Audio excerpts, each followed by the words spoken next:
Since being reinvigorated in 2002 by 28 Days Later, the zombie genre has continued going strong, seeing plenty of examples in film, video games, both as full games and as modes in games like Call of Duty, and even in books, for example, Seth Graham Smith's Pride and Prejudice and Zombies, which of course also, having been inspired by zombie films, became a zombie film itself.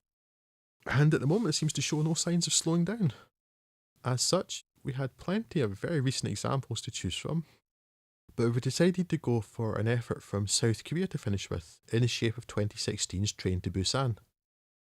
There's not a lot of point in setting it up particularly well. It's a zombie film, you know what to expect.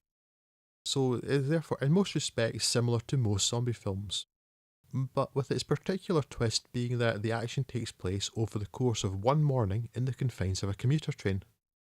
Another thing that sets it apart somewhat is that, while it has the common feature of a disparate band of strangers forced to work together to survive, it adds in a father-daughter relationship, and not a horrible bratty child either, and focuses much of the typical other humans are the true threat themes into one particular individual, whose Korean name I don't remember, but surely translates into English as Johnny the Spectacular Asshat Dushkanu.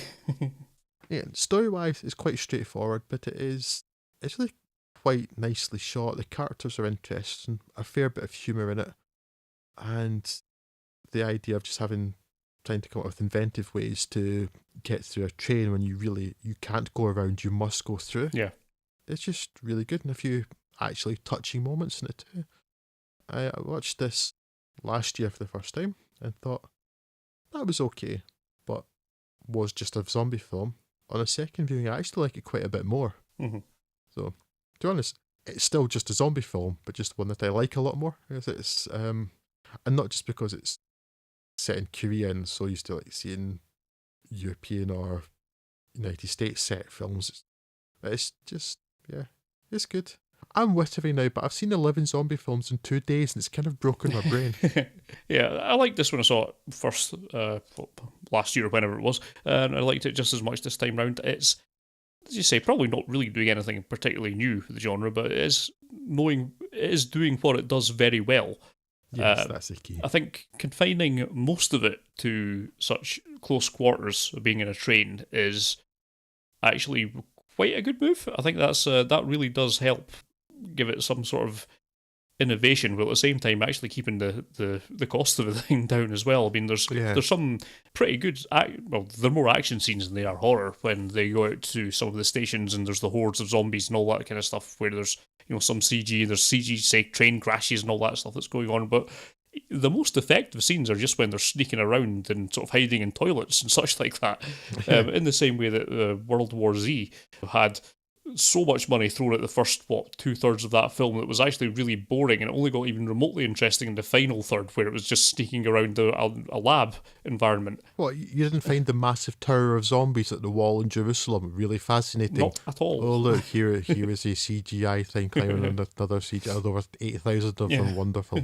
But yeah, so Train to Busan, really well executed. I like most of the characters. This is one of the few instances where it's got characters I actually felt something when some of them were dying or sacrificing themselves, and yes, exactly. Much easier to identify with them than the vast majority of other zombie films, which really does help it quite a lot. It's just a really entertaining and well put together film, and should certainly be on anyone's list. Yep.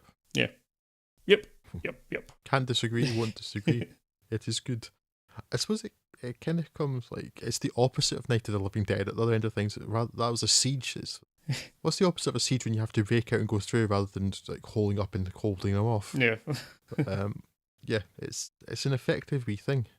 And I think one of the big keys to it really is the fact that our characters, there's the absolutely hateable character, and then there are the characters who, even if they're not on screen that long, there's enough with how they're acted and how they're written that you can generate sympathy for them quite quickly. Like the woman who's there with her sister, and she's the older woman, she's like quite kind to other people and lets other people go first, and it ends up being her undoing. And or the kid from the baseball team who's later on forced to try and deal with some of his erstwhile teammates and things like that. Yeah, there's lots of nice little character moments on it, which you wouldn't perhaps normally expect from something that is such a genre film.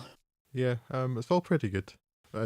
Really, the evil businessman guy is one of the most hateable characters I can remember seeing in quite some Yes. time. It's a really effective job of making him really horrible. Yeah.